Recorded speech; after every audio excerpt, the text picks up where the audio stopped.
This is your story. This is my story. But most of all, this is the greatest story ever told. This is God's story.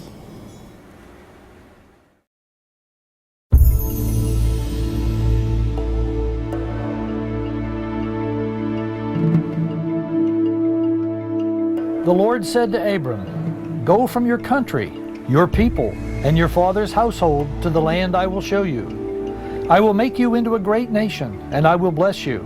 I will make your name great, and you will be a blessing. I will bless those who bless you, and whoever curses you I will curse, and all peoples on earth will be blessed through you."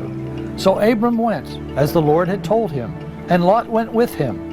Abram was 75 years old when he set out from Haran. He took his wife Sarai, his nephew Lot, all the possessions they had accumulated, and the people they had acquired in Haran, and they set out for the land of Canaan, and they arrived there. After this, the word of the Lord came to Abram in a vision. "Do not be afraid, Abram. I am your shield, your very great reward." But Abram said, "Sovereign Lord, what can you give me since I remain childless, and the one who will inherit my estate is Eliezer of Damascus?" And Abram said, "You have given me no children, so a servant in my household will be my heir." Then the word of the Lord came to him, "This man will not be your heir, but a son who is your own flesh and blood will be your heir." He took him outside and said, "Look up at the sky and count the stars, if indeed you can count them." And he said to him, "So shall your offspring be." Abram believed the Lord, and he credited it to him as righteousness.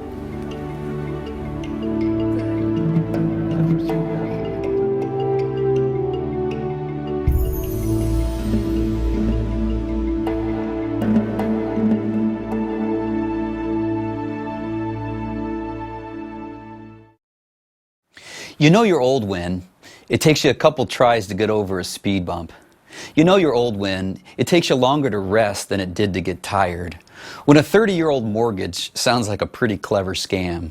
When your best friend is dating someone half their age and isn't breaking any laws. You know you're old when you discover the meaning of life, but then you forgot to write it down. You know you're old when you often repeat things. You often repeat things. You often repeat things. You know age has a way of sneaking up on all of us eventually. It can leave you with that sense that the best of your life is behind you.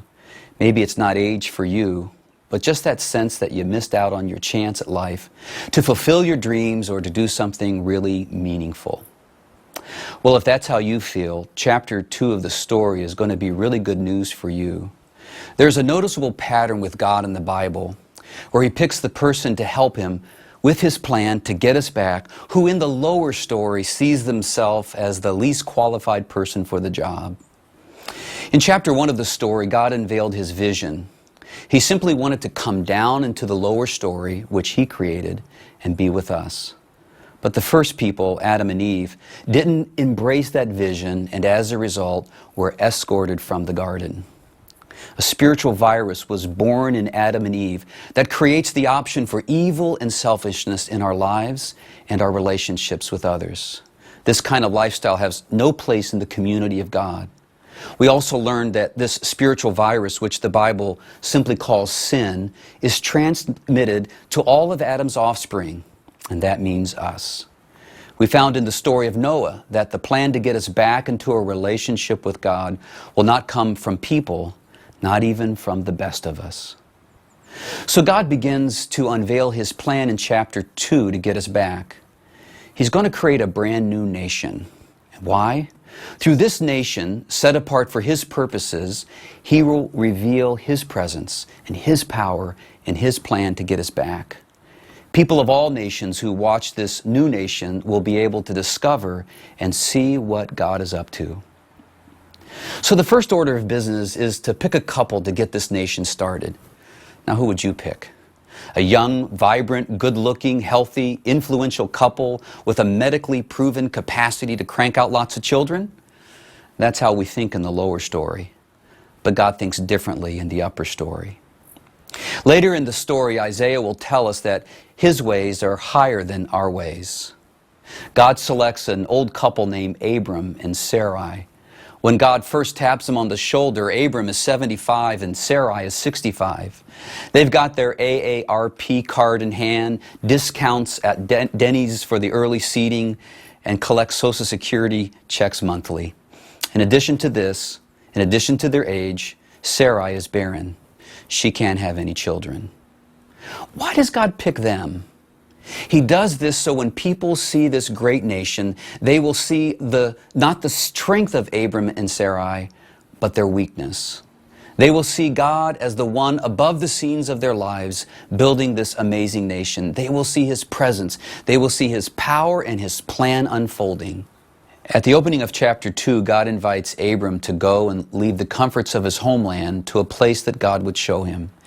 And He promised to not only give them children, but to make them into a great nation. Not only this, but this new nation would one day be a blessing to all people on the earth.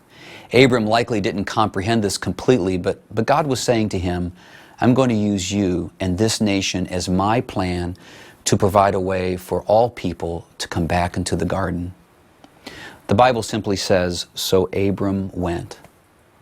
In Hebrews chapter 11, we are told, by faith Abraham, when called to go to a place he would later receive as his inheritance, obeyed and went, even though he did not know where he was going. Now, there's one thing I know about senior citizens. Being the proud possessor of my own AARP card, we don't like change. How many senior citizens does it take to change a light bulb? Change. Who said anything about change?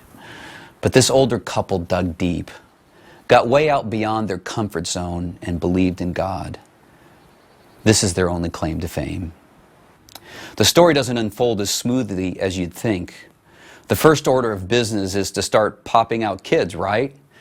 To have a nation, you got to have peoples, at least one. That's logic to us lower story dwellers. Yet 10 years go by and still no children. Abram is now 85 and Sarai 75. So Sarah gets to thinking, maybe God needs our help. That phrase always leads to disaster. She concocts a plan where Abram sleeps with her servant Hagar. Abram, as suspected, puts up no objections. They have a child named Ishmael. God comes to them and says, I will make Ishmael's offspring into a great nation, but this is not my plan. Ishmael is the father of the Arab nation and the foundation of Islam. 13 more years go by and still no child. Abram is now 99 and Sarai 89. God comes to them and changes their names. Abram's name, which ironically means father in Hebrew, is changed to Abraham, which means father of many. Ouch. Sarai's name, which means princess in Hebrew, is changed to Sarah, which means queen. Ouch. Hard names to live up to. Finally, a year later, Sarah has a child who's named Isaac. Isaac means laughter. You'd laugh too if you had a child when you were 100 years old. But the story isn't over. When Isaac is around 15 years old, just about to get his camel's license, God comes to Abraham and asks him to do a crazy, I mean completely crazy thing. Abraham is now 115 and Sarah 105. Optimal years for raising teenagers, wouldn't you say? Here's how it reads. God said, take your son, your only son, whom you love, Isaac, and go to the region of Moriah. Sacrifice him there as a burnt offering on a mountain I will show you. You know, I'm just the average Joe trying to get by in the lower story, but this seems completely insane. But Abraham obeys. We're told in the story, or in Hebrews chapter 11, that Abraham figured that God would raise Isaac from the dead. Now that's faith. As Abraham was bringing the knife down to take the life of his son, an angel, likely Jesus himself, told Abraham to stop. That God has provided a ram whose horns have gotten caught in the thicket. Abraham sacrifices the ram and takes his son home. Whew, that was close. Well, we are told that Isaac gets married to a gal named Rebecca. Now listen to this. They are married 20 years before they have their first child. This nation-building thing is really off to a slow start. But they have twins, Jacob and Esau, and we're told that Jacob has 12 children. Finally, we've got some real momentum. You think you're too old? You think you've missed your chance to do something big, something significant? That's the way we think in the lower story. But if we align our lives to God and what He's up to, some of our best years are still ahead of us. Oh, one more thing you may have noticed. Embedded in this incredible story is a clue of what is to come. In the story, God said to Abraham, "Take your son, your only son, whom you love, Isaac, and go to the region of Moriah. Sacrifice him there as a burnt offering on a mountain I will show you." Compare this with John chapter 3 and verse 16 of the New Testament. "For God so loved the world that He gave His one and only Son." See the parallel? But not only that, do you know where the hill of Moriah is? 2 Chronicles chapter 3 and verse 1 tells us that it is the place that will later become the city of Jerusalem. It is the same hill 2,080 years later that God's one and only Son, Jesus, would be offered up as a sacrifice on a cross.